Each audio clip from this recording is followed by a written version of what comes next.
Yesterday, I watched 17 people almost die at church because my stepmom threatened to ground me. A blind man walked up to me in a bar and said, "Don't think you can hide from me. Stop avoiding your kids in Thailand." I laughed. Wrong guy, old man.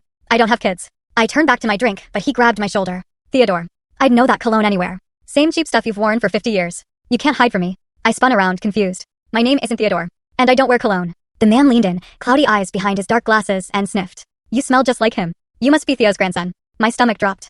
I had just left my grandfather at the hospice center 40 minutes ago. The doctors said he had maybe a week left. "Yeah," I muttered. "I'm his grandson." "How do you know him?" The blind man sat down next to me, shaken. "We served together in Vietnam. Best friends for 3 years. Haven't spoken in decades, because of the children." "The children?" I asked. "He had 3 kids, including my mom. Nothing mysterious about that." The blind man ordered a beer, took a long sip, then said quietly, "The ones in Thailand. I've been keeping track of them for him, hiding the evidence, like he asked. But I can't do it anymore."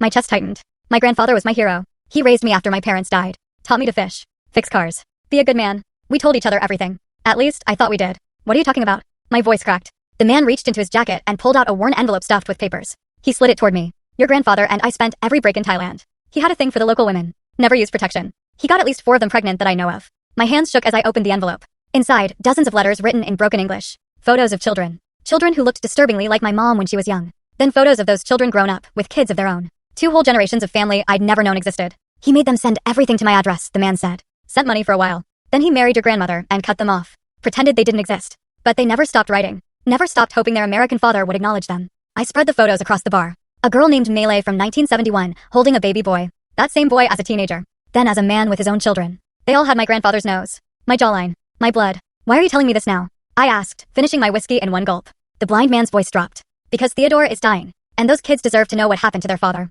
Their grandfather." He paused, his hand shaking around the glass. He used to brag, you know. Called them his Thailand babies, like souvenirs. Said what happened overseas didn't count. But I saw those women cry when we left. I've been reading their letters for 40 years. They counted. The children counted. I stared at the most recent photo.